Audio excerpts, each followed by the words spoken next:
Então, muito boa tarde aos que estão presentes, os que vão assistir futuramente a este vídeo, a este podcast. Esta é a 5ª temporada de Conversas Pastorais, hoje um bocadinho diferente. Primeiro, que é em celebração aos 74 anos da Igreja Batista aqui de Pombal. Então, estamos ainda a celebrar isto. Segundo, que vamos conversar não com um pastor, e menos com uma pastora. Então, vamos conversar com a mulher de um pastor. E achamos interessante que seja com a mulher do pastor o assunto que vamos abordar. Então, quero convidar vocês a estarem muito conscientes do que nós vamos tratar aqui.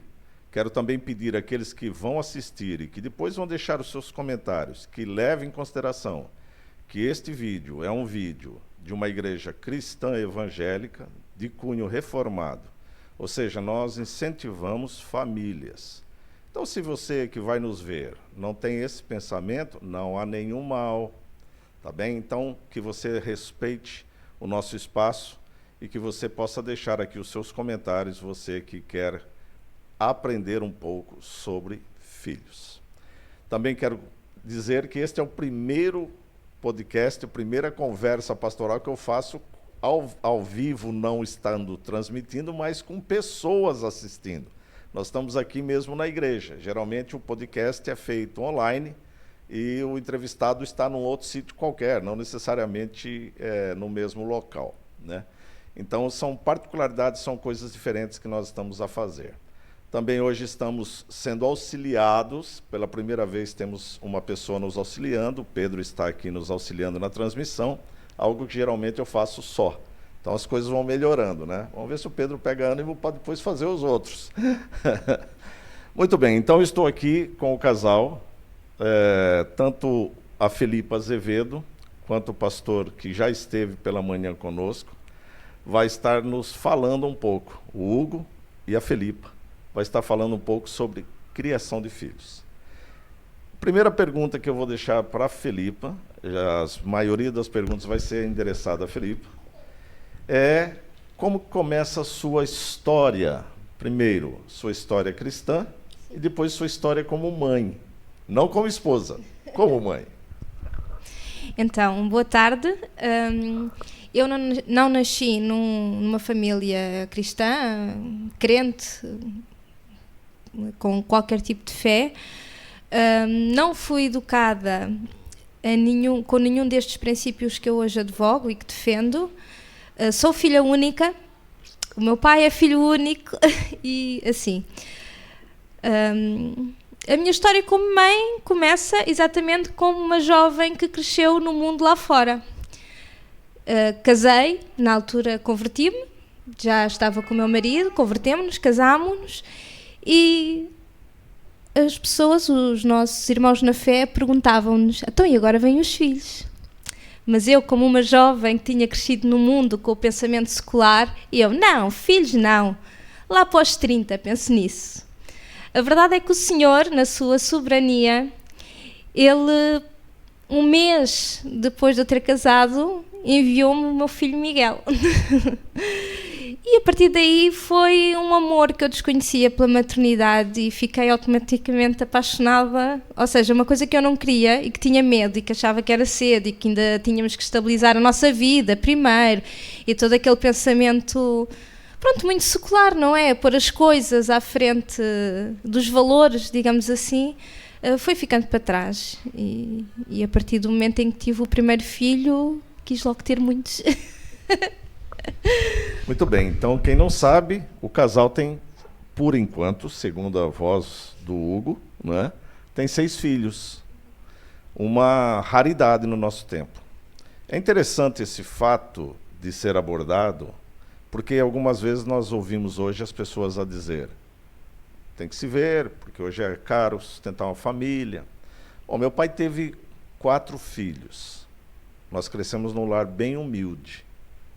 Meus avós tiveram daí para mais, meus bisavós daí para mais. Não eram situações melhores do que são hoje, tenho plena convicção.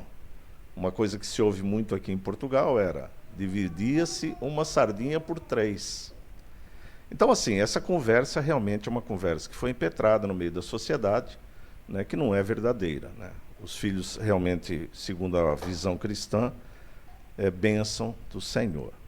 Feito esse adendo aqui, eu gostava de saber como é que é o dia a dia com 6 filhos. Que horas que acorda, que horas deita, né? Como é seu dia a dia, né? Como é manter a ordem sem perder a ternura, né? Como é que faz?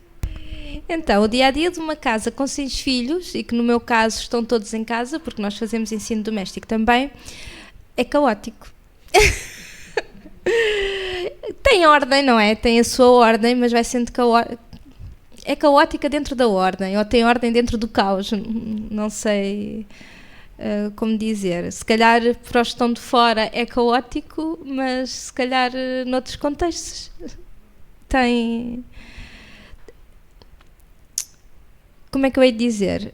Nós vamos nos adaptando à realidade como ela surge. A vida com um filho é de uma maneira, com 2 filhos passa a ser de outra. Agora que eu tive um bebé pequenino, as coisas têm que se reestruturar todas novamente. Mas basicamente os filhos têm e são ensinados logo desde pequeninos que têm uma certa ordem de coisas para fazer. Eles acordam de manhã, aqueles que já são maiorzinhos vão logo fazer o seu pequeno almoço, a sua higiene, cada um trata, tanto os rapazes mais velhos como as meninas também, já cada um faz a sua cama, arrumam um quarto, limpam o chão. Pronto, tem assim os rapazes... que já sabem ler e que são autónomos, fazem os seus devocionais, as suas leituras diárias e depois então esperam e têm algum tempo livre até que eu vá dizer o que é que as tarefas escolares que eles têm para fazer e tudo mais. Basicamente é isto, não é todos os dias assim, mas também essa faz parte da liberdade que nós temos de estar em casa, não é? Mas basicamente o dia começa assim. Pastor Hugo, nós sabemos que o nosso ofício é um ofício de concentração, dedicação e amor. Como é que é gerenciar essa confusão com os estudos? Como que concilia essas coisas?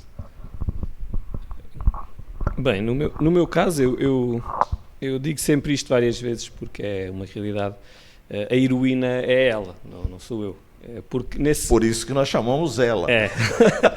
Mas não estou a dizer nada que não seja a realidade. Ela nesse sentido, ela deixa-me muito à vontade, ou seja, ela deixa-me tudo e dá-me tudo aquilo que eu necessito para me focar totalmente naquilo que é o meu ofício, para os meus estudos, para o meu tempo a sós com Deus, para as minhas leituras, para os meus trabalhos. Ela é que se encarrega principalmente da casa, dos filhos.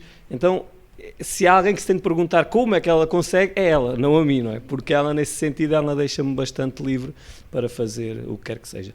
Temos a felicidade de, como estamos em casa, e por vezes isso pode ser um pouco complicado, por vezes acontece, não é? Eu estou a preparar o meu manuscrito, ou o que quer que seja, e lá vem a criança, não é? Uma delas, e entra-me pelo escritório adentro, mas eu acho que devemos ver isso como um privilégio e não como um fardo, como muitas vezes nós vemos a acontecer, até porque depois lembramos-nos de exemplos de pastores que já chegaram a uma certa idade, uma das coisas que eles se arrependem é de não terem passado tanto tempo com os seus filhos.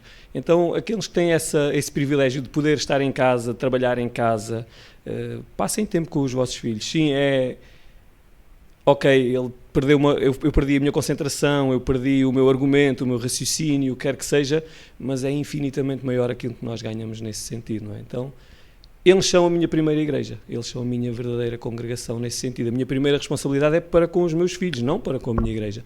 Não que eu não tenha responsabilidades para com a igreja, claro que sim, e isso é um desafio para todas as mães, e infelizmente hoje num mundo dominado pelo feminismo, não é? Que a mulher quer ser autónoma, a mulher quer ser pregadora, quer ser pastora. Tem uma excelente igreja em casa, comecem por educar os vossos filhos, é isso que nós vemos nas Escrituras, não é?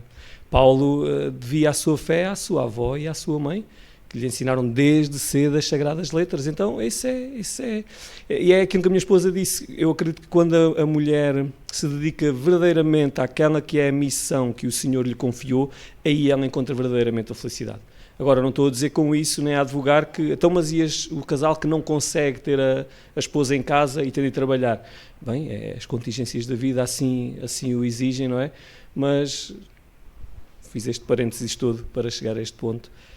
Ela liberta-me muito nesse sentido, ela encarrega-se totalmente das crianças. Eu simplesmente auxilio nesse ponto, só mesmo em última instância, mas porque ela deixa-me mesmo bastante livre para esse sentido. Nesse sentido eu sou verdadeiramente abençoado, não só com os filhos, mas também com a esposa que o Senhor me deu.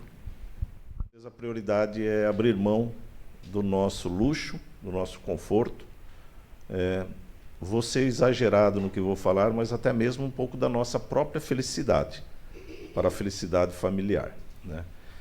Vendo dessa forma e ver a família de vocês, né? Estivemos hoje pela manhã até agora, vemos que tem um que já tem 12 ou 13 e tem um recém-nascido. Ou seja, de 6, estamos aí num processo aí de 2 em 2 anos. Bom, toda criança tem as suas características, tem as suas próprias vontades, não é? Como é que se lida com um adolescente, né? Já está quase aí na fase de adolescência, e depois com o bebê, né? Ou com aquele que tem 2 anos, aquele que tem 4 anos, né? Como é que você lida com essa situação, né? Com essas vontades, com esses desejos, né, que essas crianças acabam tendo? Como é que você negocia isso com eles? Eu falo por mim e creio que em cada casa a experiência deve ser diferente, mas eu creio que nesta fase, entre os 5 e os 10 anos, que pelo menos na minha casa é a fase em que eles são mais rebeldes, mas acho que se os limites forem bem definidos, se a palavra de Deus, não é, for bem aplicada no dia a dia, com falhas, é claro, nós todos falhamos. Eu costumo dizer que eu todos os dias tenho que pedir perdão aos meus filhos por alguma coisa que eu faço, ou porque falei de uma forma que não devia com eles, ou porque já estava saturada e perdi a paciência quando não devia ter. Mas todos os dias eu tenho que pedir perdão aos meus filhos por algum deles, por alguma coisa que eu faça. Mas eu creio que nessa fase, se o trabalho, com a ajuda do Senhor, sempre for minimamente bem feito, eu acho que depois dessa fase da adolescência não vai ser tão problemática como nós vemos lá fora. E falo isso pelo meu filho mais velho, neste caso ele vai fazer 14 anos agora, brevemente, e a verdade é que eu só posso dizer que até à data os trabalhos que ele me deu, lá está, foram quando era mais novo. Agora não, agora tem sido uma benção. Tem as suas coisas, como é óbvio, né? Nós somos adultos e também as temos. Mas até agora só é um jovem disponível, é um jovem quando o pai está fora que assume automaticamente aquela postura de irmão mais velho. Eu não o ouço nunca suspirar porque eu tenho que chamar para ele me vir ajudar a fazer alguma coisa. Vai-se tudo adaptando e depois eles vão seguindo uns aos outros, não é? Vão imitando e vão vendo, e espero que seja sempre assim. Muito bem. Bom, para quem está aqui presente e para aqueles que vão nos ver depois, a nossa conversa aqui vai ser dividida em 5 blocos. Então, para que os que estão presentes e têm o privilégio de estar presentes não se percam, nós vamos dar sempre um tempo de 5 a 10 minutos entre os blocos, para que aqueles que estão presentes quiserem fazer perguntas relativas ao bloco, porque senão a gente pode avançar coisas que ainda vamos estar a tratar, né? Esse primeiro parte aqui é a questão familiar, né? A questão familiar, uma família numerosa, não é? E eu vou fazer agora uma pergunta que tem muito a ver com a questão de ser casada com um pastor, né? Eu acho que não deve ser fácil ser casado com um pastor, então eu já vou vendo assim por mim mesmo, né? Como que a irmã consegue equilibrar o seu tempo de lar, que eu também penso que, assim como a maioria, né, as mulheres de pastor sempre ajudam na igreja, né? Como que consegue equilibrar estas coisas, né? Como que você faz a prioridade do lar? Eu penso que o pastor já disse que mas como que a irmã se envolve na igreja como uma mãe de 6 filhos, né? Bem, eu vou ser honesta. Eu, graças a Deus, tenho um bom grupo de irmãs que reconhecem o trabalho que eu tenho, e desde que eu fiquei grávida do Benjamin, que elas me libertaram um bocadinho, tanto o ensino da escola bíblica infantil, e temos um casal neste momento que está focado unicamente na questão das limpezas. Pronto, nesse aspecto eu considero que eu sou uma privilegiada. É claro que ajudo sempre quando estou disponível, e neste caso, digamos que eu sou mais a cabeça das atividades e de programar isto e aquilo e as ideias, e depois tentamos entre todos gerir. Não, nesse aspecto, depois em casa com o pastor, que passa a maior parte do tempo ao telefone e no escritório e a estudar, nós definimos, eu li um texto de um pastor, eu agora não me lembro o nome, mas em que me disse que a profissão de pastor é a única profissão do mundo em que o principal é a família. Se a família do pastor não tiver no lugar devido, bem estruturada, o ofício daquele homem não serve para nada. Então nós decidimos que o dia de folga dele é o dia de folga dele. Não há negociatas aí. Não há negociações. E o meu marido, nesse sentido, ele tem cumprido com o que se propôs sempre. E eu não posso dizer que o meu marido me deixe sozinho, ou que há determinados momentos do dia em que ele está para nós. Pronto, e isto também faz um bocadinho parte da nossa, enquanto mulheres, da nossa imaginação, de tentarmos dinamizar o lar. Por exemplo, nós temos uma cadela. Nós sabemos que à noite, especialmente no verão, que faz calor e os dias são maiores, nós vamos sempre todos, no fim de jantar, todos juntos passear a cadela. Pronto, é a forma de estar sempre os filhos com o pai, ou seja, de esforçarmos para termos todos os dias momentos em família. Fora. Muito bem, então nós vamos parar esse primeiro bloco.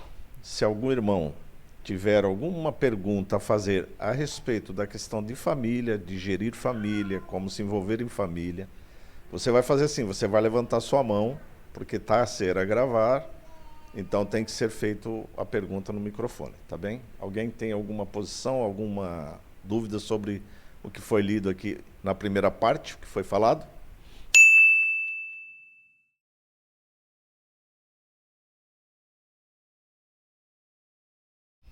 A vida nunca é fácil, tem sempre os seus desafios, não é? E eu também, como disse, eu não cresci no meio cristão e cresci com a ideia de que os filhos dão trabalho e são despesa. Na minha parte familiar, o facto de eu ter 6 filhos, apesar de serem todos muito amados, não é? Mas é este o último. É este o último. Eu não sei como é que vocês conseguem. Mas a verdade é que nós temos o Deus, nós servimos ao Deus Todo-Poderoso, não é? Se nós vemos na Bíblia, na sua palavra, que ter filhos é bom, não é? E que é uma bênção, é porque é bom e porque é uma bênção. É claro que há depois toda uma panóplia de questões da vida privada e pessoal de cada um, que nem todas as pessoas, com certeza, conseguirão, e não estou aqui a advogar qualquer tipo de conselho contra o planeamento familiar, ou assim, mas se a Bíblia diz que é bom, se o próprio Deus diz que é bom, é porque é bom. E nós também, e lá está, e nós também tivemos que fazer esse processo todo. Quando eu fiquei grávida do Miguel, meu marido dizia-me, se o Senhor permitir, tu vais ficar em casa. Só que isso para nós era uma ideia muito... Porque, como assim, se Deus permitir? Nós precisamos de trabalhar, nós precisamos de dinheiro. A gente parece... E a verdade é que o Senhor foi sempre suprindo as nossas necessidades. É óbvio que nós também tivemos que fazer as nossas escolhas. E ainda hoje vamos fazendo as nossas escolhas, não é? Por exemplo, eu lembro-me de uma coisa que aconteceu ao início, é que nós de 2 carros passamos a ter um. Só podemos ter um carro. Só podemos pagar um seguro. Isto é uma coisa... Mas, ou seja, a vida vai sendo feita de escolhas. Então, eu escolhi aqui, eu vou tentar. Se eu confio que o Senhor me vai sustentar, porque eu quero servi-lo, porque eu quero fazer a vontade dele, porque eu não quero que nada me impeça de colher as bênçãos de uma coisa que o Senhor diz que é boa, então bora lá. Eu acho que é muito por aí. E também eu quando fiquei grávida do Benjamin, depois é aquele pensamento, lá está, que nós somos sempre moldados pelo pensamento que está lá fora.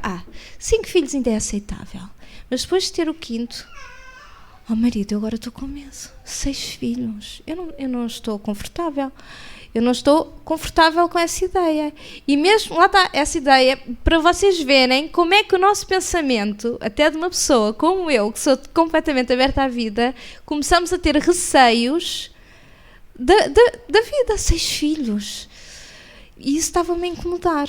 Estava-me a incomodar tanto essa ideia de que estou aqui a pôr barreiras aos filhos que o Senhor possa me querer dar.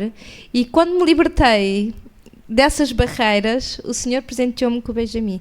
E agora a minha médica costuma-me dizer: Filipa, estás nos 40 anos, já tens 6 filhos. E eu agora estou nessa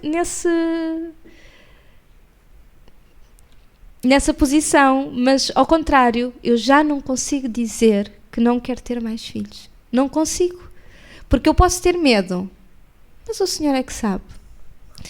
O meu filho Miguel vai fazer 14 anos. Eu, assim que fiquei grávida dele, eu sabia que queria ter uma família grande e queria ter os filhos todos seguidos um do outro. O Simão só apareceu 4 anos depois do Miguel. Eu cheguei a pensar que eu seria aqueles casos, sabe, de mulheres que só têm um filho e depois nunca mais conseguem, por razão nenhuma especial, nunca mais conseguem. Eu pensava que era o meu caso, porque eu queria tanto ter mais filhos e o Senhor não me dava. E depois veio o Simão, a Esther, a Aurora e foram vindo. Portanto, eu acho que se não há nada na vossa vida que vos impeça, questões de saúde, questões extremas do foro financeiro, devem pensar sempre: não, o Senhor diz que os filhos são bons. Se o Senhor diz que os filhos são bons, é porque são bons, e não sou eu que vou impedir essa bênção do Senhor. Pastor, quer complementar?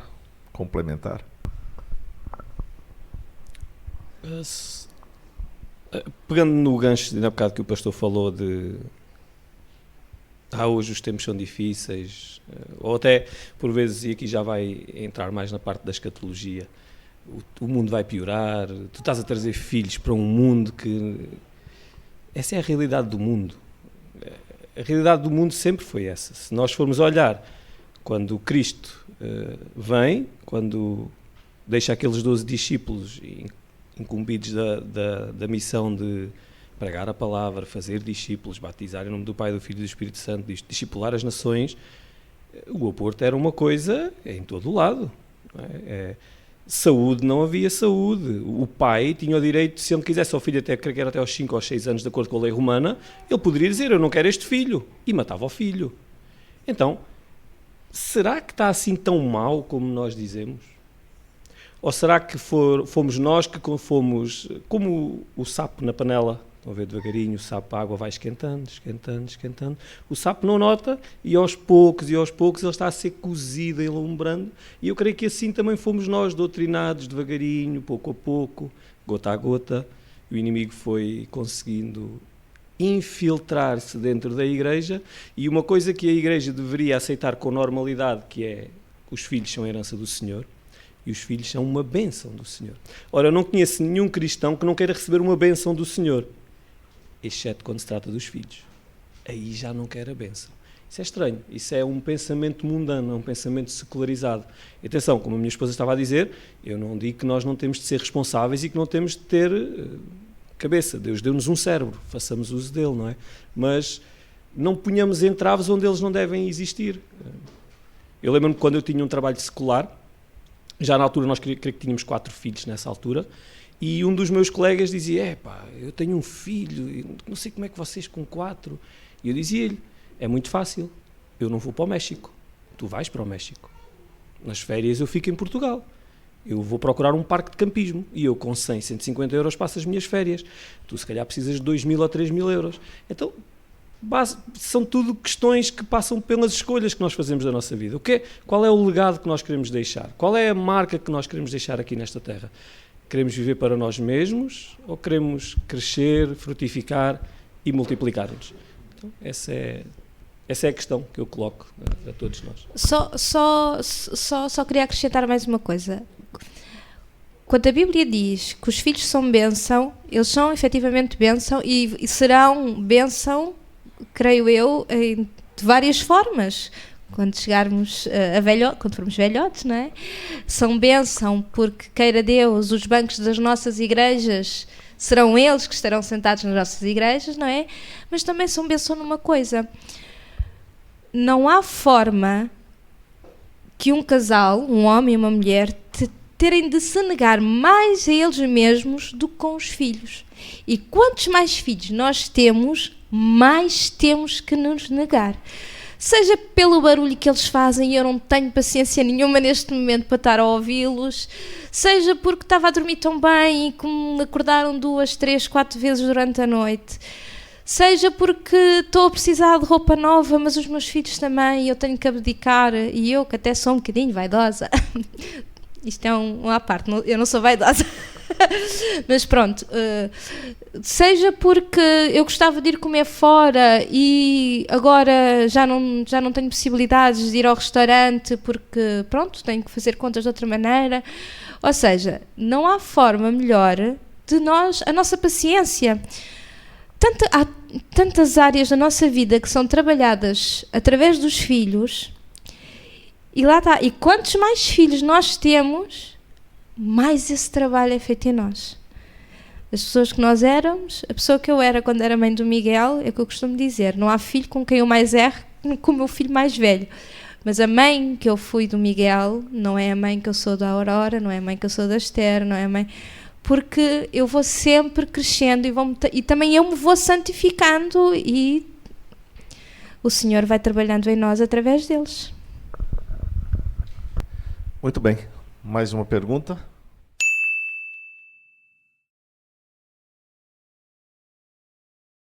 Sim, eu sou uma pessoa que no geral relevo muito as coisas que dizem, levo tudo para a brincadeira e tento sempre desmistificar aquilo que as pessoas dizem.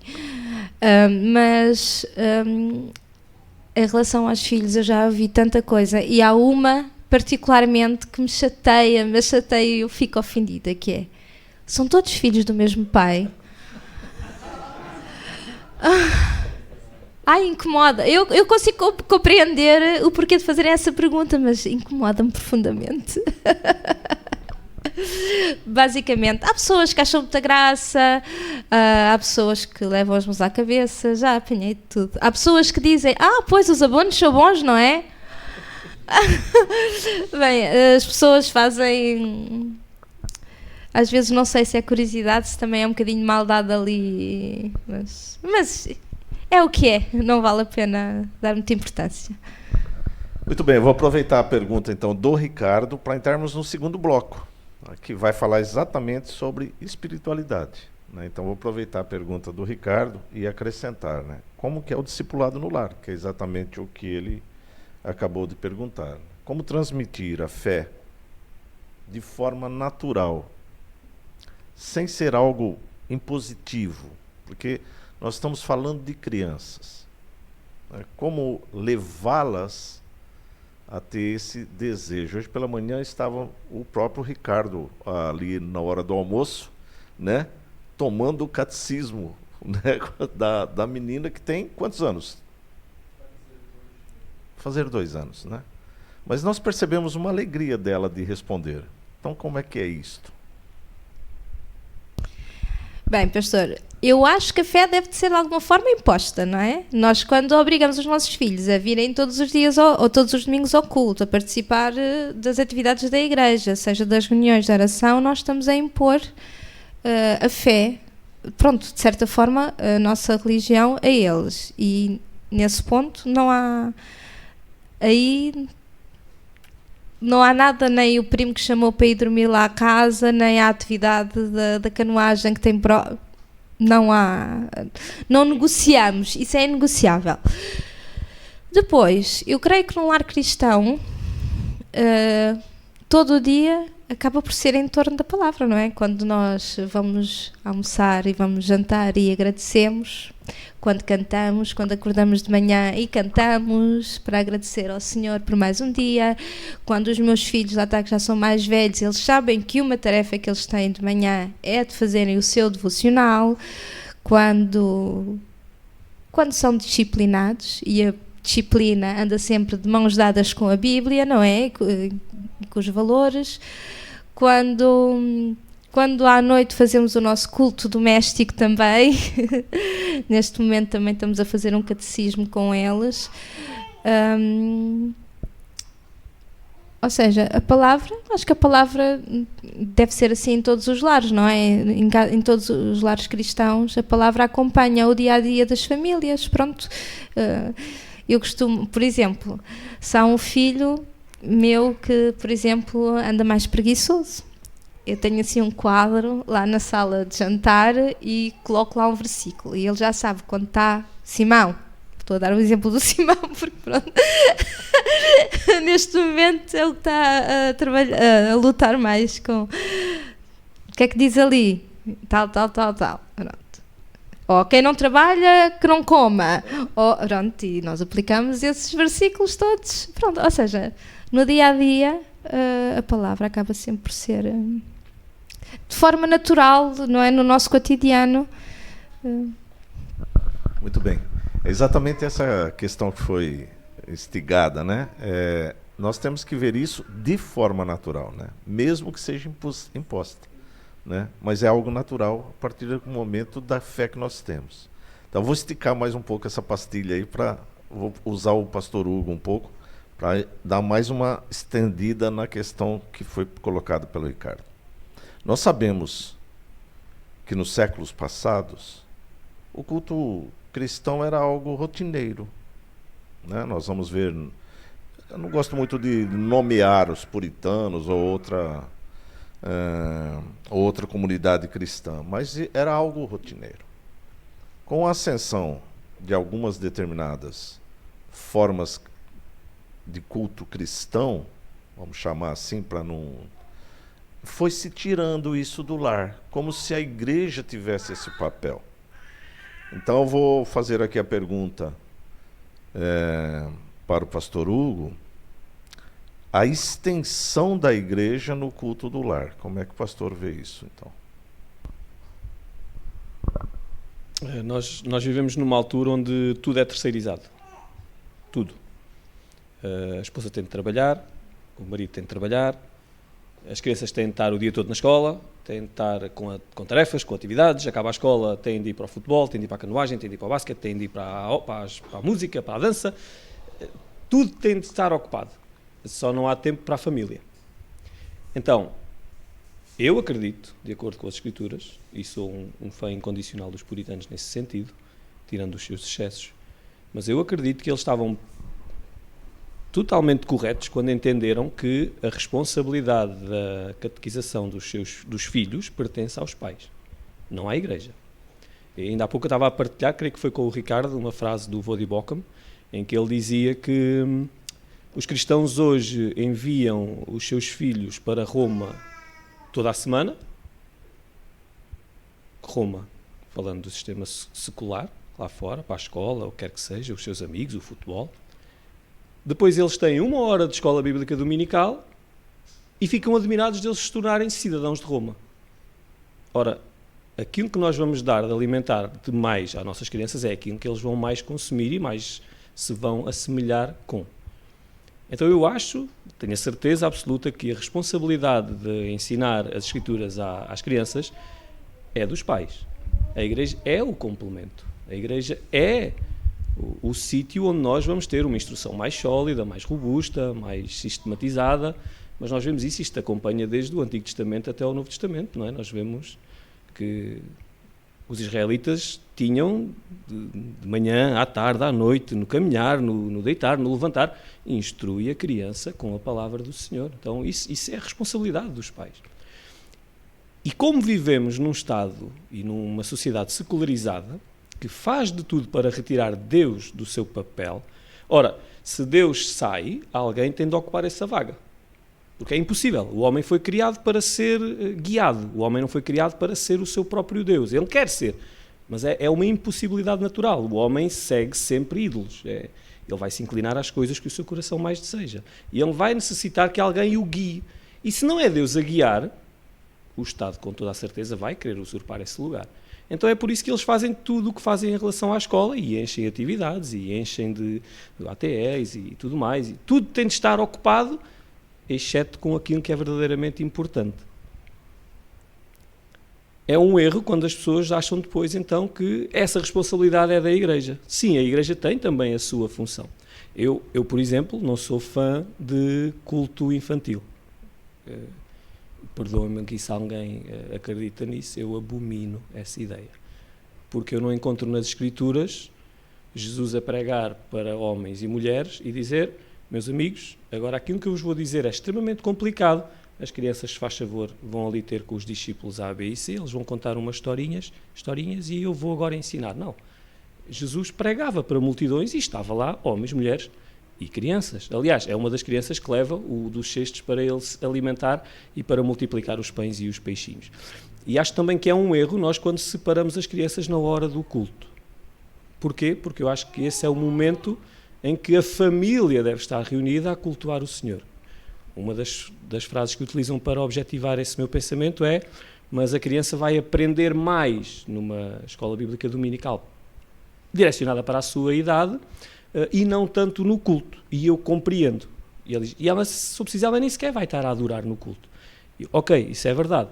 Mas ela vai aprender como o povo de Deus adora o seu Criador e que o domingo, o dia do Senhor, é o dia sagrado, é um dia separado por Deus para Ele ser adorado.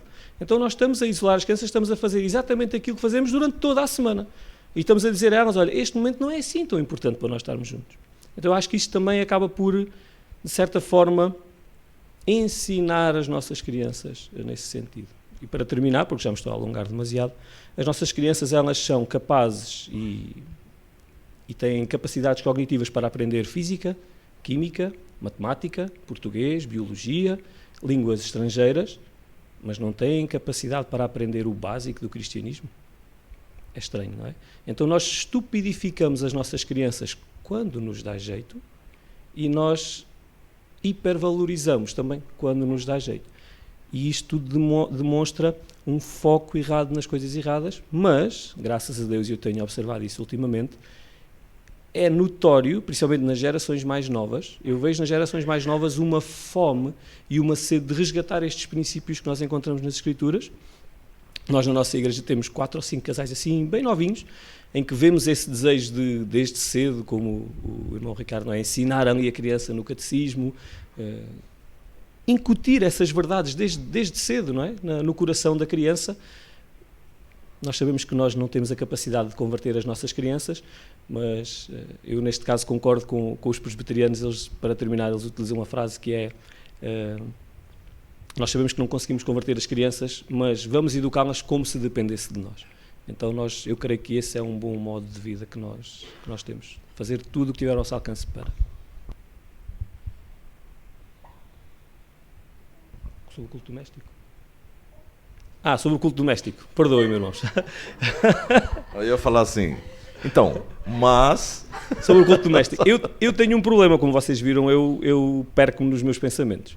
Então, um dos problemas que eu tenho com o culto doméstico, e aqui dou graças a Deus mais uma vez pela minha esposa, porque ela é que muitas vezes me puxa a orelha e diz: vamos fazer o culto doméstico. Porquê? Como eu me perco nos meus pensamentos, eu estou ali quase que a dar um sermão para os meus filhos de meia hora, 40 minutos, não é? E parece que fica ali um bocadinho, mas só uma coisa tão básica, e lá está. E também é o Senhor, o culto doméstico também serve para o Senhor trabalhar no meu coração e corrigir determinadas áreas que, olha, isto nem tudo tem de ser uma aula académica, ou nem tudo tem de ser, não é, um compêndio teológico. Não, vamos fazer o básico. 5 minutos, 10 minutos, 15 minutos, 20 minutos. Vamos cantar um hino, vamos louvar o Senhor, nós fazemos orações, fazemos... Quais são os teus pedidos de oração? O que é que tu tens? Então é muito engraçado porque vemos o Simão: Senhor, tira o orgulho do meu irmão, tira a mentira do meu outro irmão. Então eles apontam os pecados todos uns dos outros, mas lá está, também estamos a pouco e devagarinho a mostrar a eles, e eles aprendem também. E para mim é muito importante essa questão do ensino doméstico neste ponto também. É uma antecâmara para o culto dominical. Ou seja, nós estamos a prepará-los que este é um momento essencial das nossas vidas, onde vocês têm de estar com atenção, concentrados, sentados, sossegados. Claro que os mais novos é mais difícil, não é? Mas mesmo assim, devagarinho, a pouco e pouco, nós vamos colhendo esses frutos. Acho que agora respondi. Muito bem. E só queria acrescentar mais uma coisa, pastor. Sim. E talvez o irmão Ricardo possa testemunhar isto ou não, mas os nossos filhos, eles gostam do culto doméstico. Eles às vezes, por algum motivo, ou se nós saímos e chegamos a casa mais tarde que o normal e depois, pronto, já vai... Porque também não fazemos, atenção, do culto doméstico um dogma, não é? A vida corre e nem sempre há possibilidades. Mas eles gostam. E se por algum motivo, ou recebemos alguma visita em casa, ou alguma coisa, e que eles são os primeiros a perguntar, então, nós não fazemos culto? Portanto, é para vocês verem, realmente o Senhor Jesus diz para nós sermos como as crianças, não é? E eles acabam também por nos dar boas lições nesse sentido. Os vossos filhos gostam de fazer culto doméstico. Não pensem que vão saturá-los, que vai ser uma seca, porque eles, quando se começa a tornar uma rotina, eles são os próprios a virem puxar-nos a orelha. Então, hoje não há culto. Muito bem. Desde que eu comecei a Conversas Pastorais, né? Comecei em 2020, por ocasião do Covid. Então, não tinha nada para fazer, vou inventar alguma coisa, né? E comecei com esse nome, Conversas Pastorais, que depois me arrependi, porque tem uma pessoa que tem o mesmo nome no podcast dele. Mas aí, um dia eu mudo, não é? Mas por que é que eu estou a dizer isso? Porque eu só faço perguntas. Geralmente eu faço perguntas. Porque 2 pastores conversando é uma seca. Não é? Porque assim, eu entendo muito bem o pastor Hugo, né? Por isso que é importante a irmã, né? No culto do lar, né? Porque senão ele ia fazer uma mensagem de 1 hora e as crianças iam ficar ali, né, olhando. Então, o que é que está se passando aqui, né? E ainda bem que tem, então, a Felipa que está ali dizendo, então, o culto é domingo, hoje é só aqui uma coisa. E é isso, né? O pastor, ele acaba falando muito, né? Nós falamos muito, porque nós temos esse desejo de expressar aquilo que Deus coloca no nosso coração, né? E eu penso que eu sou grato a Deus pelos 2 filhos que eu tenho. Eles não são diferentes, vamos dizer. Mas os meus filhos, eles encaminharam nos caminhos do Senhor, mesmo os pais não sendo. Mas eu lembro, por exemplo, a minha esposa, quando se converteu primeiro do que eu, a levar os nossos filhos de mãos dadas. O Vitinho tinha talvez 6 anos, 7 anos, o Vinícius tinha 4, 3 anos. E eu não ia de jeito nenhum. Na igreja. Então eu ficava a dormir e a minha esposa andava aproximadamente 5 quilômetros andando. Pois tinha um viaduto, no Brasil chama viaduto, um negócio que você sobe assim por cima, para levar à escola bíblica os meus filhos. E para a graça de Deus, né, os nossos filhos se desenvolveram e gostariam de estar mais tempo na igreja, mas não é do jeito que eles querem. Por que é que eu estou a dizer isto, né? Porque eu penso hoje que o melhor momento que uma família pode ter é o culto no lar. E eu falo aqui, eu sinto falta aqui de alguns casais, né, que estão a começar sua vida de família. Eles devem pensar muito sério nisso, né, e aqueles que vão nos ver depois. E se não é uma prática, eles precisam colocar isso como prática. Porque os nossos filhos são modelos miniaturizados de nós mesmos. Então, nós queremos que eles sigam-nos, mas nós não queremos transmitir aquilo que nós somos, né? Então eu penso que realmente o culto no lar, né? O Ricardo fez a questão e acabou respondendo todas as perguntas que eu tinha aqui, acabou o bloco só com a pergunta, né? Então que sim, que os irmãos pensem muito nisso. Esse momento com a família é um momento precioso, né? E para quem tem crianças pequenas, quem tem crianças grandes, também é um momento precioso. Esse momento da gente sentar à mesa e ter um momento juntos é importantíssimo, né? Então que Deus possa abençoar a todos nesse momento. São 2 minutos. Sim. 2 Eu minutos. falo que pastor não pode conversar com pastor, que fica isso. Vai virar aqui uma conversa, a Filipe daqui a pouco vai falar, então, quem é que é o convidado aqui? É uma dica rápida que Claro, pode ajudar. Brincadeira, sim. Nós, por exemplo, uma das estratégias que nós fizemos às vezes também para cativar os nossos filhos é ler livros. Então um dos últimos livros que nós acabámos era O Peregrino, do John Bunyan. Então cada um ia lendo 2, 3 páginas e isso também vai estimular o quê? A sua vontade de ler, vai estimular a sua curiosidade e perceber coisas acerca da palavra de Deus e depois aproveitamos, fazemos algumas perguntas. Olha, o que é que leste? Porque é que aconteceu isto? Porque é que esta personagem disse estas coisas a esta personagem? E também insistir no tema da repetição, que o pastor estava aí a falar. Sim, não é um dogma como a minha esposa disse, nós sabemos que ninguém é salvo ou não salvo por fazer culto doméstico, mas isso é como todas as outras disciplinas espirituais. Se nós batalhamos nela, nós vamos habituando-nos a ela. E isso custa até nós ganharmos essa rotina de todos os dias, nós fazermos isso. Mas basta nós deixarmos de fazer 1 dia, 2 dias, 3 dias, é rapidíssimo até nós perdermos a vontade e as crianças também perderem. Então, temos que ter também um pouco de astúcia e diligência nesse sentido. É verdade. Eu penso que tudo que é espiritual, né, tá lá eu falando aqui de novo, né? Penso que tudo aquilo que é espiritual, se ele não tiver uma constância, ele se perde. É o orar, é o ler a palavra. Se não tiver constância, no outro dia é porque estava frio, outro dia é porque acordou mais tarde, e a gente vai se perdendo realmente. Muito bem, nós vamos entrar no terceiro bloco e deixamos aqui um espaço para alguém que queira fazer alguma pergunta a respeito. Pois não, o Éder, aqui o Éder, depois ali o Jefferson.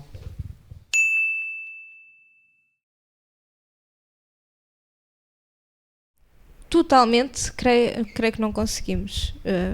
Eu tive uma altura em que era completamente contra televisões, computadores, tudo o que fosse tecnologias. Então, eu sei que não tem a ver com o assunto, então li também um artigo de um homeschooler americano e ele dizia que não era muito sábio a gente isolar as crianças, da tecnologia, porque o mundo está cada vez mais tecnológico e a tecnologia vai fazer cada vez mais parte das nossas vidas. E isso realmente fez-me algum sentido e eu, a partir daí, comecei a abrir assim um bocadinho, o leque. Então, totalmente nunca conseguimos, porque os nossos filhos são cristãos e a maioria dos seus amigos são cristãos e apesar de eles estudarem em casa, eles têm amigos que não são cristãos. Eu acho que passa tudo pelo ensino. Por exemplo, o meu filho Miguel, ele é mesmo muito dele, é uma característica dele. Ele rejeita logo essas coisas e até comenta connosco, já viste o não sei quantos, agora, olha, mandou-me isto, ou mostra-me aquelas coisas. Os mais pequenitos, nós vamos tentando, mas nem sempre conseguimos, não é? E o que é que nos vale nessas alturas? É orar. E é apenas confiar que o Senhor não vá, que o Senhor os proteja dessas influências e confiar que Ele na verdade é que toma conta deles, que não somos nós. Sim, e também há determinadas coisas e determinados canais e coisas assim que eles não têm ordem para ver, não é? Por exemplo, lá está o meu filho mais velho, estava aqui, ele não tem acesso, ele tem telefone, não é? Como qualquer miúdo, vai fazer 14 anos, não é? Também, mas é o pai que põe o tempo definido no telemóvel, ele só tem tempo para X tempo por dia para estar na internet, ou seja, tentamos gerir, mas também não ficamos em pânico, não é uma coisa assim que nos tire muito o sono.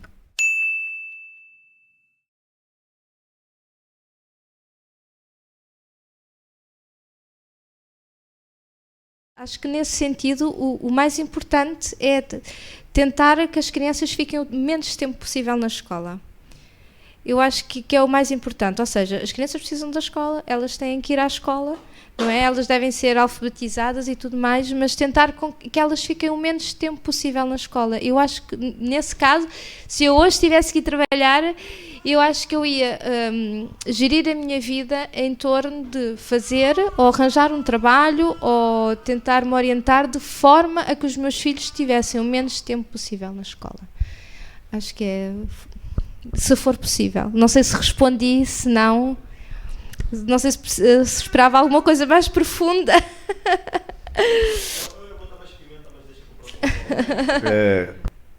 Eu vou pedir desculpa assim, para os irmãos quando eu falo responder no bloco, porque assim, nós vamos dividir isto depois em blocos. E aí vai ficar um pouco perdido dentro de um outro bloco alguma coisa que nós estamos a ver. Por isso eu peço desculpa aos que estão participando aqui, né, para entenderem isso, tá bem? Alguma outra pergunta dentro disso? Mais 2 perguntas, então vamos lá.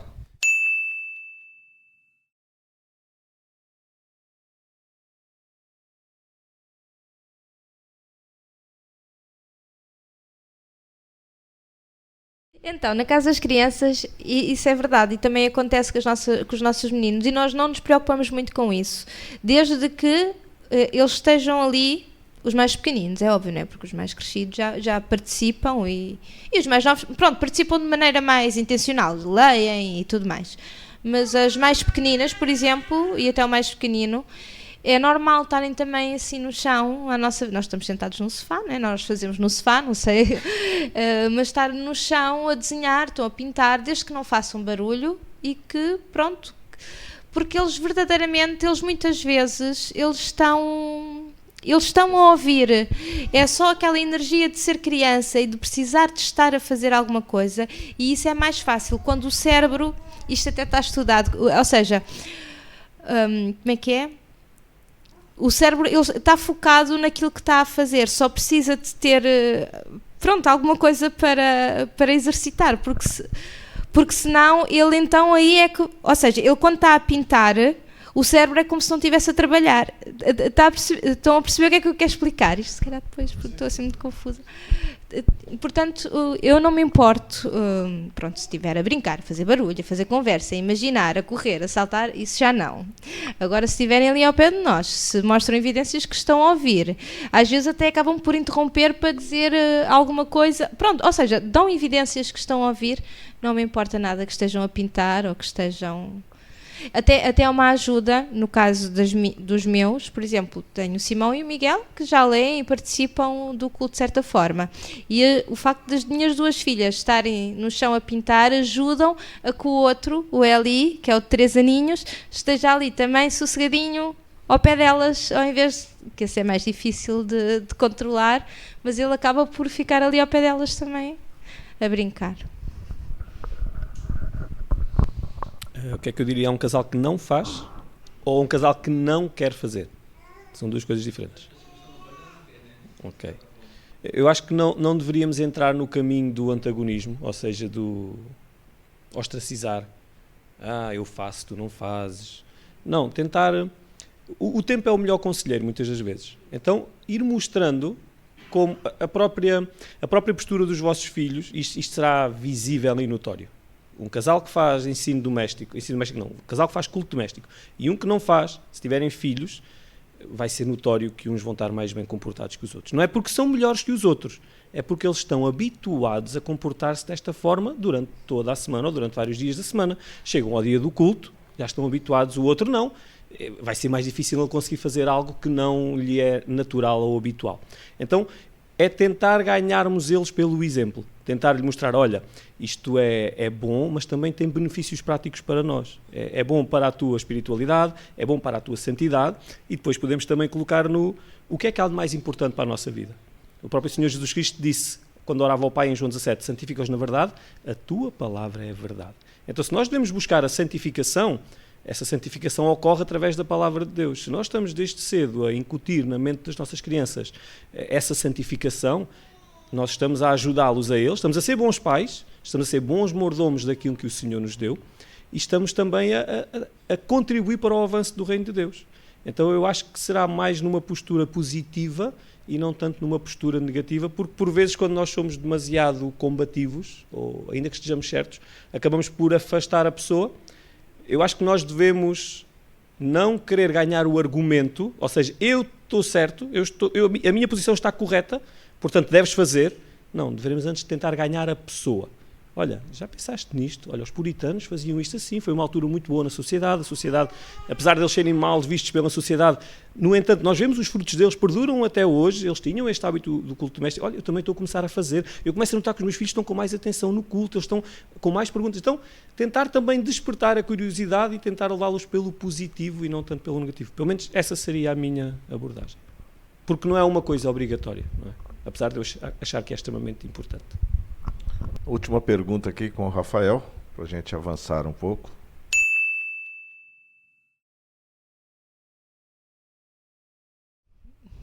Eu acho que nós, como pais, não devemos ter medo. Há pessoas que são contra isto, mas esta é a nossa opinião. Não devemos ter medo de exaltar as qualidades de uns e dizer não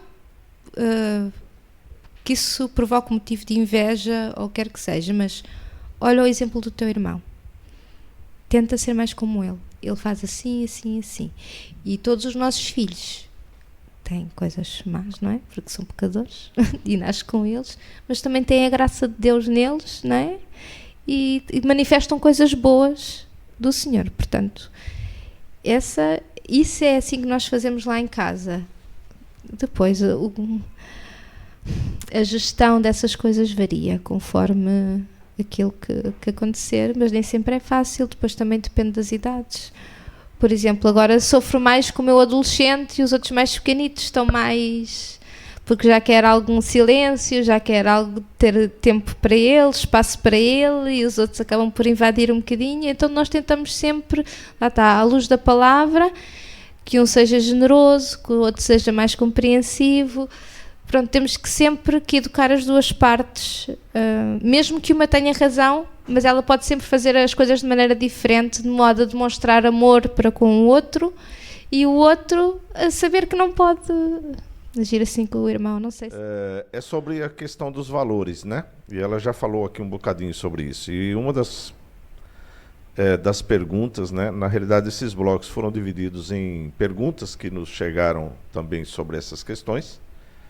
Então, uma das questões abordadas aqui foi respondida por ela na questão da internet e da TV e etc., né? Como os irmãos, mesmo ela dizendo que não é assim tão rígida, como proteger, né, o coração dos filhos dessas influências que muitas vezes pode estar inserida em determinado momento de algo que ele está a ver, né? Como é que os irmãos, principalmente com o mais velho, né? Como é que o pastor, por exemplo, conversa com ele a respeito dessas situações? No caso do mais velho, isto pode parecer estranho o que eu vou dizer, mas eu não tenho tanto esse problema e até gostaria de ter. Em que sentido? O meu filho mais velho tem uma tendência natural para ser fariseu. Ou seja, como ele é muito... O principal pecado que o caracteriza é o orgulho, a autojustiça. Na questão mais prática da internet, da televisão, nós fazemos um pequeno policiamento, não é? Como a minha esposa estava a dizer, há determinados canais que eles não podem ver, não é? Mesmo os canais que nós encontramos e vemos, ok, este canal não apresenta nenhum princípio que vá ferir os princípios cristãos, mas ainda assim nós encontramos um episódio que tem ali alguma coisa estranha, nós já dizemos, olha, este aqui nós não queremos de todo. E depois aproveitamos para lhes ensinar. Por exemplo, há alguns dias atrás, já há uns meses, as nossas filhas estavam a ver um desenho animado e vêm logo os polícias, o Simão e o Miguel. Elas estão a ver um desenho animado que tem uma menina com um cabelo de menino e que está a dizer que é uma menina e que é uma... Então, lá está, eles já têm, são os polícias da moral, não é? E elas contaram aquilo e o que é que eu aproveitei logo para dizer, estão a ver, olha, é estas coisas que o mundo ensina e que são contrários aos ensinos de Deus. Nós somos homem e mulher, o Senhor criou homem e mulher. Então, mesmo essas alturas em que eles são expostos a algo que é contrário à fé cristã, o Senhor está-nos a dar uma oportunidade de nós lhes mostrarmos verdadeiramente o que é correto e o que é errado. Então, sejamos sábios nessas abordagens, porque o Senhor está-nos a dar oportunidades para nós fazermos aquilo que somos chamados a fazer. Bom, próxima pergunta aqui também já foi respondida, né? Então, eu só permiti que fosse entrando porque está muito interligado com o bloco anterior, mas ela até citou, né? Os valores inegociáveis da família. Quais são? Ou os que pode lembrar agora, né? Um que eu não tolero, e os meus filhos sabem, eu não tolero faltas de respeito para com a minha esposa. Não tolero. Eu, se vejo um dos meus filhos a levantar a voz, a falar mal à minha esposa, e eu faço questão de lhes dizer a eles: olhem, meus amigos, vocês são meus filhos, mas ela é minha carne. O Senhor manda-me eu dar a minha vida pela minha esposa, não por vocês. Então eu não permito, eu não tolero, eu não vou permitir que vocês tenham este tipo de comportamento para com a vossa mãe. Esse é um ponto que é inegociável para mim. O desonrar um pai ou desonrar a mãe. Porquê? Porque é logo o 5º mandamento e é onde eu acredito que se constrói nações fortes. Eu acredito que esse mandamento é tão importante que ele é fator determinante entre uma nação forte e uma nação que irá fracassar. Porque se uma criança não vai respeitar a autoridade do seu pai e da sua mãe, então ele vai respeitar a autoridade de quem? A de Deus não vai respeitar. Porque se ele não respeita o pai e a mãe que vê e que é visível e que sente o castigo fisicamente ou psicologicamente, então ele não vai respeitar Deus que não o vê. Não é? E se não respeita o pai, se não respeita Deus, não vai respeitar o professor, não vai respeitar o médico, não vai respeitar... Nós estamos a acabar por contribuir para que ele não seja um bom cidadão, não só do reino, mas também da sociedade. Então esse é um dos pontos que eu acho que é inegociável para mim. O outro ponto que eu acho que é inegociável é também tudo o que seja relacionado com a igreja. Eu acho que é extremamente importante nós mostrarmos aos nossos filhos que a igreja não é o nosso sábado à noite, não é a nossa saída, não é o nosso divertimento, não é o nosso entretenimento, não é onde nós vamos passar o tempo. A igreja é parte essencial e fulcral da nossa vida. A nossa vida não gira à volta da igreja, mas a nossa vida gira em torno do Evangelho e a igreja é parte fundamental do Evangelho. Então, esses dois, pelo menos para mim, são dois valores que são inegociáveis para com os meus filhos e eu faço questão de lhes transmitir. Sei que é um pouco em contramão daquilo que o mundo... Inclusive, às vezes temos pessoas dentro da igreja que não concordam. Não é? Agora, obrigar o teu filho de 13 anos a vir à igreja. Sim. Ele está debaixo da minha casa, das minhas ordens. Quando ele for para a casa dele, pode fazer aquilo que ele quiser, mas debaixo do meu teto, essas são as ordens. Como que é a preparação da família para o culto? E eu quero estender um pouco mais além. No domingo, vamos pôr aqui o culto dominical, né? No domingo, como que o pastor e a família se prepara espiritualmente para o culto de domingo, né? Como é que, não sei se o pastor está entendendo a minha pergunta, como é que é feito isso?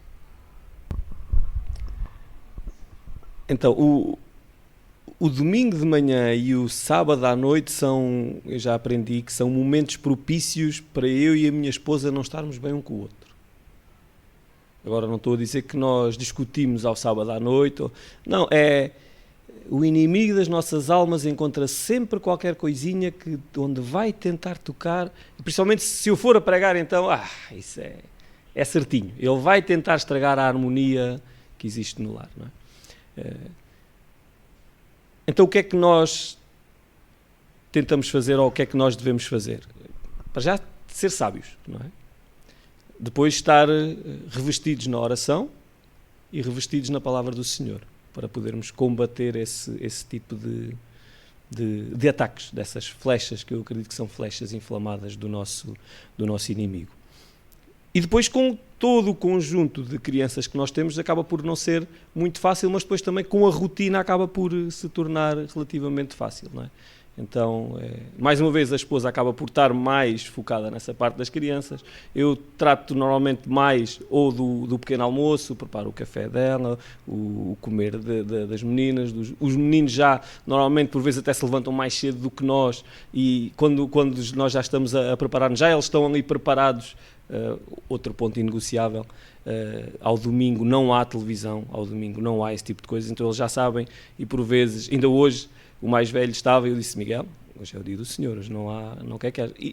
Porque eu sei que vai atrasar, porque eu sei que eu vou mandar eles comerem e eles vão, mas deixa ver o que é que ele está a ver, não é? Vai despertar a curiosidade, então é algo que nos vai tirar tempo, e se isso acontecer, eu começo a ficar estressado, e se eu começo a ficar estressado, começo a ficar mais exigente, e se começo a ficar mais exigente, posso começar-me a enervar, e então, para não ser levado à ira e a não pecar, tento criar esse automatismo de defesa que me permitem estar mais tranquilo. Mas uma das coisas que a mim, e a minha esposa é testemunha, uma das coisas que a mim me começa a ferver o sangue é eu chegar atrasado a compromissos. Isso, eu gosto muito da pontualidade e é algo que me tira do sério.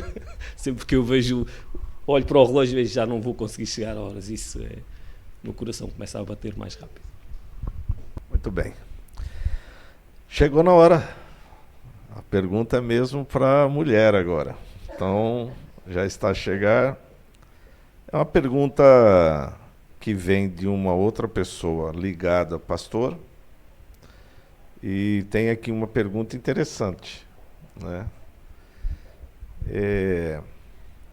Deixa eu ver se eu formulo ela direito, né? Que eu estou a ler aqui, mas estou a tentar agora formular a pergunta. A irmã é uma mulher e tem as suas questões femininas, né? Como que essa rotina do dia a dia também leva a irmã a ter um momento da mulher, da feminina, de se cuidar, de ter o seu tempo, de ter o seu momento, né? Eu penso que todas as mulheres gostam disso, né? Os homens também, viu? Os homens às vezes demoram até mais tempo, né? Então, eu imagino, por exemplo, como é que é isso envolvendo toda essa família, né? Como é que a irmã vê essa situação assim? No dia a dia. Bem, como eu já disse, tudo flui muito naturalmente, mas eu creio que nós precisamos ter, como há bocado disse, na gestão da esposa com o marido pastor, tem que haver imaginação e formas de contornar a vida como ela é. Por exemplo, agora lá está, é mais complicado. A minha vida neste momento não é assim porque tenho um bebé pequenino e isto é logo motivo para destruturar tudo e para a gente se reorganizar e fazer coisas diferentes. Mas se eu quero ter tempo para mim, para fazer o meu devocional, por exemplo, vou-me levantar mais cedo com os meus filhos. Era uma forma.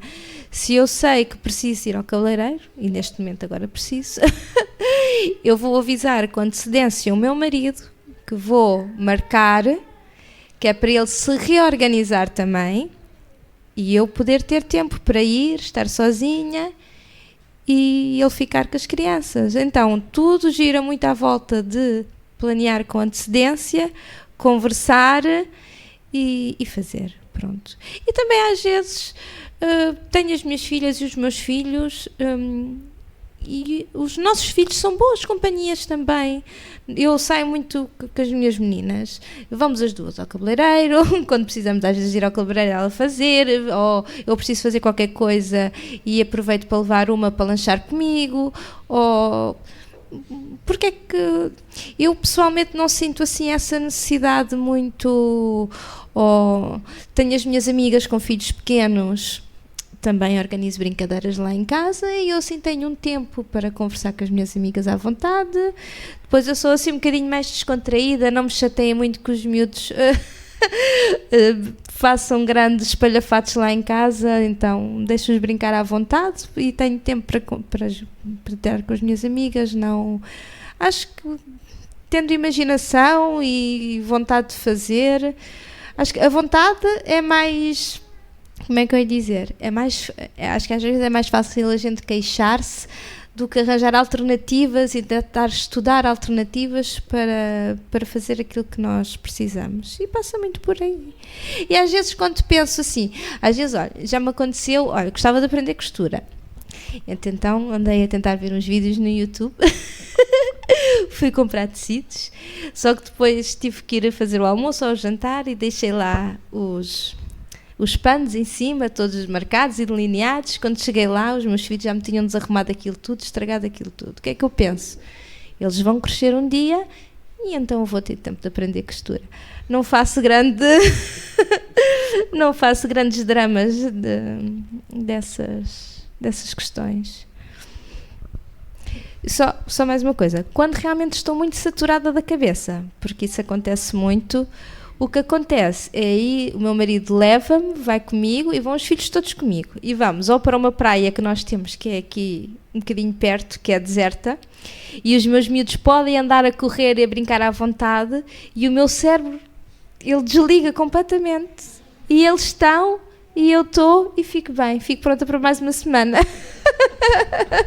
Muito bem.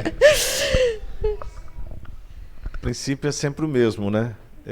Nós temos as nossas prioridades e encaixarmos a nossa vida dentro das nossas prioridades, né? É um tópico que temos batido bastante aqui na igreja, é exatamente a questão da prioridade, né? E uma das questões que o irmão colocou como não negociável é uma coisa que nós temos batido aqui, né? Domingo, a prioridade é o culto ao Senhor. Não existe outra prioridade. Qualquer coisa que a gente vai fazer, foi nós que criamos, né? Pode falar. Só quero acrescentar uma coisa que o meu marido não disse, mas que também influencia muito no nosso estado de espírito para o domingo. Eu sei que nem todas as famílias o conseguem fazer, mas desde que o meu marido deixou de trabalhar e passou a dedicar-se inteiramente à igreja, que é os sábados. Não é isso, a trabalhar fora de casa. Eu estou a dizer, eu nem mais ao meu povo. O pastor tem a folga à segunda-feira. Pronto, é que os sábados, o dia anterior ao culto, nós não planeamos nada, nós não fazemos nada. Pronto, claro, se um irmão da igreja fizer anos ou um familiar, alguma coisa, nós vamos, como é óbvio. Mas saídas, coisas que vão destabilizar a nossa rotina para o domingo, está fora de questão. O domingo é um dia para nós nos prepararmos, para deitarmos o mais cedo possível. O domingo, sim, o sábado é um dia para nós nos prepararmos, para nos deitarmos o mais cedo possível. Deixar tudo orientadinho para que depois o domingo de manhã seja mais fácil e mais leve. Muito bem, então este bloco aqui era um bloco mais complementar dos outros dois, e se alguém quiser falar alguma coisa dentro disso que foi colocado.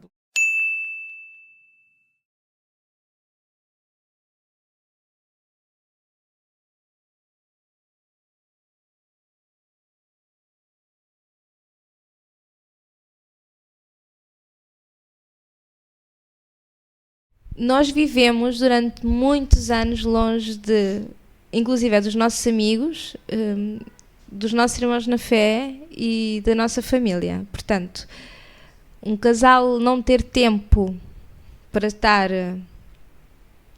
junto não pode ser motivo para um casal não estar bem, porque senão, não é? Imagina se o cônjuge tem um acidente e fica na cama para o resto da vida, vai ter que passar a vida ali toda com ele, ou seja, isso não é motivo para o casal não estar bem. Agora estamos mais perto da família e estamos mais perto dos nossos irmãos na fé, então há momentos que nós tiramos, vamos deixar as nossas crianças, que também tentamos que não sejam muitas vezes, porque eles são muitos, não é?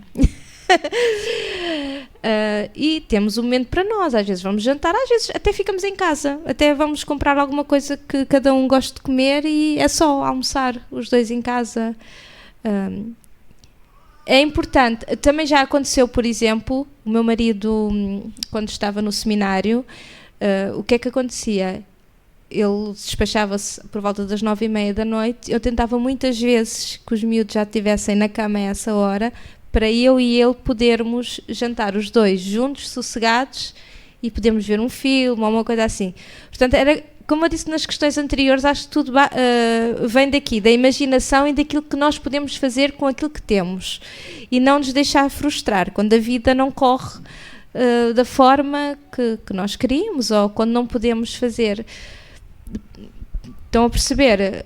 A gente consegue sempre tirar, vamos sempre tirando desse tempinho. Às vezes não é por não termos uma rede de apoio à nossa volta que nós não conseguimos organizar a nossa vida para podermos ter um momento a dois, um bocadinho a dois, desligar um bocadinho dos filhos. Mas também não podemos desesperar ou deixar que isso vá interferir na nossa relação quando assim não acontece, porque a vida, nós tivemos muitos anos sem ninguém à nossa volta e não foi por isso que a nossa relação, antes pelo contrário, acho que nós fomos sempre crescendo, não é? Com a graça do Senhor também. Pronto. São escolhas, era aquilo que eu tinha dito há pouco, são escolhas, e se nós escolhemos assim, então temos de estar preparados para o bom e para o mau, não é? Então acredito que muito da nossa estabilidade mental também parte das nossas expectativas. Quando nós temos uma expectativa demasiado alta, quando as coisas não acontecem, a frustração vem, não é? Então, se nós metermos as expectativas bem realistas, creio que será mais fácil. E chegamos ao final. O último bloco é exatamente a questão do homeschool, né? Homeschooling. Por que este bloco é importante? Exatamente pela questão que foi colocada aqui já há algum momento, a questão de que nós talvez estejamos a deixar os nossos filhos muito tempo longe da nossa casa, nas mãos de outrem, né? Então, eu até entendi há pouco, a Felipa disse, e eu penso que sim, não sei se eu entendi bem, mas eu penso que sim, que não necessariamente todos têm condições hoje de fazer homeschooling, né? Então, quem não tem condições de fazer homeschooling, e às vezes por nem saber o que é e nem saber como faz, e tem que deixar o seu filho, não é tem que deixar, precisa levar o seu filho à escola o mínimo possível, né? Então, nós hoje deixamos nossos filhos o dia todo na escola. Ou seja, nós estamos deixando muito à margem da nossa própria família. Então, o homeschooling, eu particularmente, na minha ignorância, só vim ouvir falar aqui em Portugal, né? No Brasil, a gente não ouve muito falar sobre, pelo menos eu estou a falar aqui de mim, não é? Não se ouve muito falar sobre homeschooling. Eu ouvi falar aqui, né? E ouvi falar por um amigo, que é o Diego Lopes, né? Que é o pastor lá da igreja do Feijó, né? E do Feijó. E que aí que nós começamos a entender um pouco sobre essa situação. Mas não é fácil. Não é fácil. Penso que não é fácil, né? Eu penso que não é fácil porque assim, já fui professor, né? E eu fui professor numa escola de freiras e não voltaria, né? Então, assim, eu penso que não é fácil porque é uma dedicação a ser feita e aqui entra uma questão da esposa, propriamente dito. Porque ela tem que abdicar, por exemplo, dos seus anseios profissionais, né? E às vezes o casal tem que se abdicar dos seus rendimentos, né? Então, dito essa introdução, né? Feita essa introdução, primeira pergunta nós sabemos, mas eu preciso perguntar porque estamos a gravar, né? Então todas as perguntas são para quem vai ouvir. Por exemplo, muitas pessoas que vão ouvir este vídeo são do Brasil e de repente eles nem têm ideia, como eu não tinha, que existe isso. Então o que leva uma família e o que motiva essa família a escolher, né? Porque penso que isso realmente é uma escolha, né? Entre tudo aquilo que eu falei, envolve tudo que eu falei, escolher o homeschooling, não necessariamente em detrimento do outro modelo, né? Mas o que leva uma família a dizer, nós vamos fazer homeschooling? Então, como já tinha comentado, quando fiquei grávida, uma das coisas que Só um minuto, diga o que é homeschooling. Ensino doméstico, ou seja, é quando a criança, a sua instrução académica é em casa e não numa escola normal, pronto. Uma das coisas que o meu marido me disse é, se Deus quiser, tu vais ficar em casa, e a outra coisa foi, o nosso filho vai fazer ensino doméstico. E eu disse, tu és louco. Tu não estás bem da cabeça, eu nunca ouvi isso na minha vida, e então vocês imaginam, há 14 anos, que é a idade do Miguel, não se ouvia falar em ensino doméstico como se ouve hoje falar em Portugal, e o número de pessoas que fazia era muito, muito reduzido, não havia mesmo, não havia informação. Hoje em dia em Portugal já há muita informação acerca de ensino doméstico. A verdade é que o Senhor, lá está, a nossa vida foi sempre... O Senhor foi levando. Começou por eu realmente poder ficar em casa e ao mesmo tempo que eu ia andando, os anos iam passando, a ideia do ensino doméstico começou-me cada vez a fazer mais sentido. E eu vou confessar que o que eu pensava sobre o ensino doméstico naquela altura não é o mesmo que eu hoje penso sobre o ensino doméstico. Quando eu optei e eu aceitei a proposta do meu marido de fazer ensino doméstico, a ideia que eu tinha era: as crianças em ensino doméstico têm melhores notas do que as crianças na escola e eu vou poder proteger os meus filhos das más influências.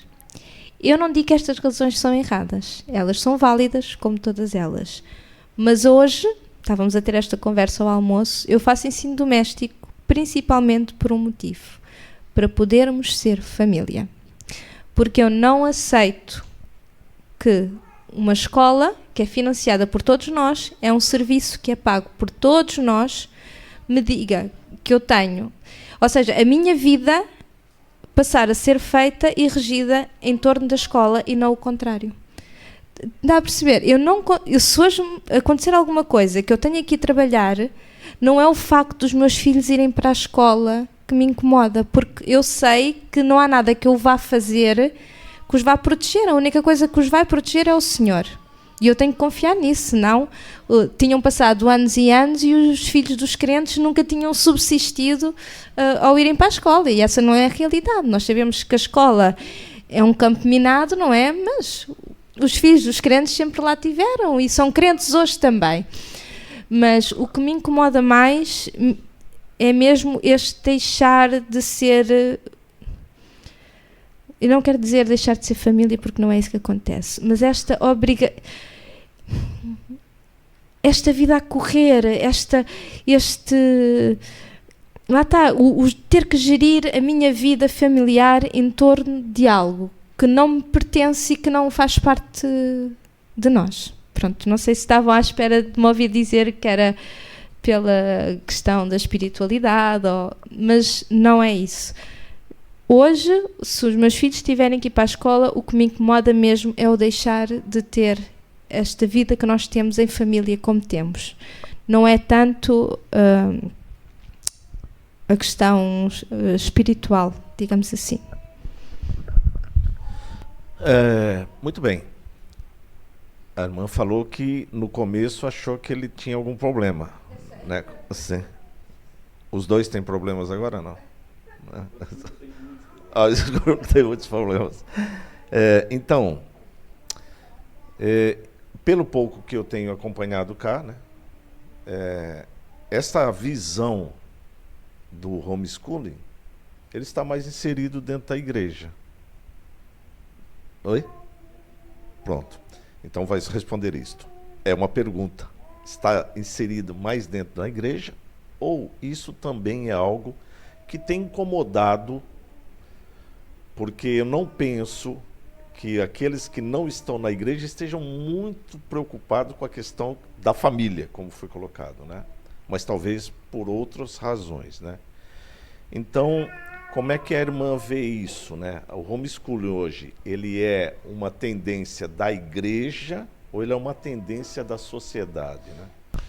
O ensino doméstico hoje em Portugal está a crescer muito, também graças à Igreja e graças à imigração, que é mesmo assim.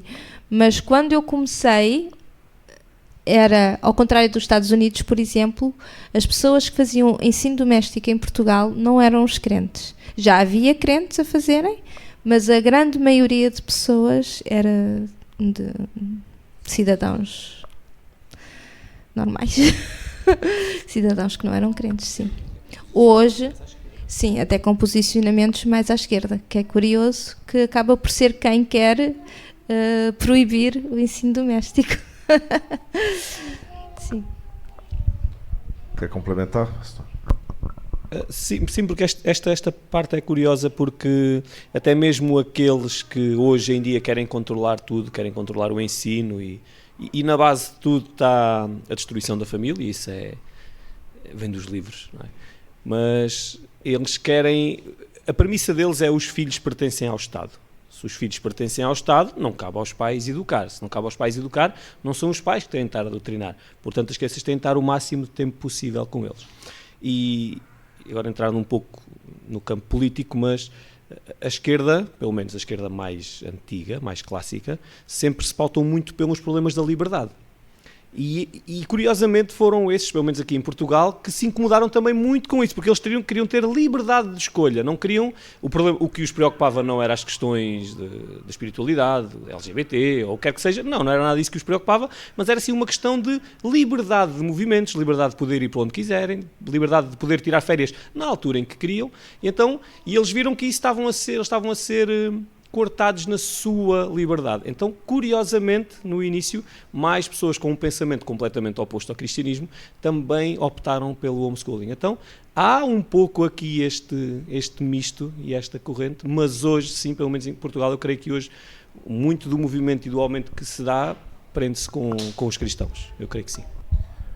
Então, segundo o conhecimento que eu tenho no Brasil, diga. Sim? Eu quero aqui, porque eu acho que me expressei mal. É óbvio, atenção, é óbvio que no meu ponto de vista esta liberdade tem a ver também com o facto de eu poder educar os meus filhos como bem entendo. É óbvio que se os meus filhos estiverem em casa às 6 horas que era suposto estar na escola, eu poderei, quando estou a discipliná-los, quando estou a educá-los, a ensiná-los, sempre à luz da palavra, eles vão ser mais trabalhados com a Bíblia do que se estiverem na escola. Eu só quero que pensem que, porque há pais que não podem ter os filhos em ensino doméstico e que vão colocá-los na escola, não é por isso que os meus filhos, porque estão em casa, que vão ser mais santos do que do que os filhos que estão na escola. A questão que eu quero transmitir é essa. Portanto, hoje, ou seja, eu sei que eu não posso fazer nada. É o Senhor que toma conta deles, quer eles estejam em casa, quer eles estejam na escola. E é por isso que eu quis referir aqui que não é a questão de os querer proteger, porque eu sei que eu não posso. Eu só queria, para que não ficasse uma ideia errada daquilo que eu disse, que eu me possa ter explicado como deve ser. Tudo certo. Muito bem, dentro dessas situações, tudo que é diferente, né, também leva a um olhar diferente, né? Então, como é que, por exemplo, os seus vizinhos, né, olham e falam: então, pai, essas crianças não vão para a escola, né? Já aconteceu isso? Como vocês se definem? E uma outra coisa, se defendem, né? E uma outra coisa, no Brasil, e parece que eu ouvi aqui em Portugal também, que agora para se fazer homeschool vai ter que ter licenciatura, né? Como é que também vocês encaram isso? Então, eu sou envergonhada, mas eu falo com toda a gente. Então, nós já mudámos algumas vezes de casa. A primeira coisa que eu faço logo quando encontro os vizinhos é dizer mesmo que os meus filhos têm aulas em casa. E depois eles acabam por também ver a nossa vida, não é? Quando lá está o Miguel, quando sai, quando vai à escola, quando vamos mostrar portfólios, quando pronto, há toda uma... Pronto, sim, mas em Porto Mós... ou seja, mas eu faço questão logo de dizer a toda a gente que os meus filhos têm aulas em casa para não haver Qualquer. O que acontece? Mesmo as pessoas que estranham, às vezes até nas escolas, à medida que vão conhecendo a minha família, vão começando a assimilar e tornam-se super fãs. Eu vou dar um exemplo. A minha enfermeira, que eu amo de coração, ela, pronto, tem-nos acompanhado desde sempre. Quando eu lhe disse que o Miguel, que é o mais velho, não ia para a escola, ela ficou... Tem consciência, o que ela me disse foi, tem consciência que se eu vir alguma coisa de errado, eu tenho que denunciar. E eu fiquei assustadíssima. Ela hoje é super fã do ensino doméstico e aconselha o ensino doméstico a todas as famílias, e eu vou ao consultório dela e eu fico mais tempo a falar com ela sobre ensino doméstico e ela a contar-me dos problemas das crianças que chegam lá, crianças pequeninas, cheias de stress já em cima, causadas pela escola. Pronto, muitos problemas de autoestima das crianças porque realmente passam muitas horas longe das famílias. Ou seja, todas as pessoas que ao princípio torcem o nariz, inclusive na escola, torcem o nariz, que não compreendem, porque nas escolas por onde nós temos passado, nós somos sempre a primeira família a aparecer com esta modalidade e depois tornam-se fãs. E acham muito giro e acham que realmente faz muito bem e que seria bom que as famílias, pronto, pudessem olhar para esta opção de forma diferente. Sim. Há uma rotina? Por exemplo, todo dia temos aulas, todo dia temos ensino? Sim, sim. Essa rotina vai variando pronto, ao longo das estações, ao longo dos momentos, como disse. Olha, o que tem de bom, por exemplo, eu acabei de ser mãe, não é? Tenho um bebé com 4 meses. Eu às vezes ponho-me a pensar, se os meus filhos estivessem na escola, eu tinha saído da maternidade, tinha que estar num stress enorme, juntamente com o meu marido, a despachar miúdos para ir para a escola, para ir buscar, para fazer os trabalhos de casa, para fazer isto e fazer aquilo. E nós passámos os primeiros 2 meses, hoje trabalha, amanhã não trabalha. Ou seja, eu como mãe, pude aproveitar o meu pós-parto descansada, porque já tinha trabalho adiantado, feito dele, ou seja, eles já estavam avançados na matéria e eu pude desfrutar do meu tempo que eu precisava de recuperação e eles também aproveitarem aquele tempo diferente, não é? Que é sempre um momento de mais cuidado e mais aconchego e o marido também. E se calhar se eu tivesse com os miúdos na escola iria ser o oposto daquilo que foi. É aquilo que eu digo, é esta vida em família, este acompanhar, todos os momentos em que os nossos filhos fazem parte de todos os momentos do nosso dia. Isto é de um enriquecimento espiritual e humano e no sentido familiar tremendo, que seria isso realmente que me iria custar muito se tivesse que colocar os meus filhos na escola. Geralmente quem faz homeschooling segue uma plataforma, um currículo, não sei se posso dizer esse termo. Qual que vocês usam? Eu uso o currículo português, em primeiro lugar porque gosto do currículo português, foi o meu currículo, foi o que eu fiz, e porque se os meus filhos quiserem ir para a universidade, vai ter que ser esse currículo que eles Ou seja, eles passam por avaliação depois nas escolas, não é? Sim. No final de cada ciclo, as crianças têm que ir no final do 4º ano, do 6º, do 9º e depois no 12º, eles têm que ir à escola dar provas de aprendizagem, com exames teóricos, práticos e escritos. E sim, são provas muito exigentes. Eu agradeço os que estão aqui presentes. Né? Hoje é um Conversas Pastorais um pouco diferente. Próxima Conversas Pastorais, dia 6 de abril, no molde tradicional, pelas 20 horas, online, conversa teológica, só teológica, né? Com o pastor Evandro Júnior. Vamos falar sobre uma coisa que não dá nenhum problema. Aliancismo. Oh, maravilha, né? Vamos falar sobre essa situação, né? Vamos falar um pouco continuidade e descontinuidade, né? Vamos falar um pouco sobre esse assunto, que é importante para a Igreja Batista Reformada, que a gente possa compreender bem essa situação. Que Deus abençoe a todos, abençoe a irmã Felipe, pastor Hugo. Foram um dia bem agradável, todos que estiveram aqui conosco, e se Deus permitir, uma outra oportunidade, vamos estar conversando mais. Obrigado mais uma vez ao casal, e Deus abençoe.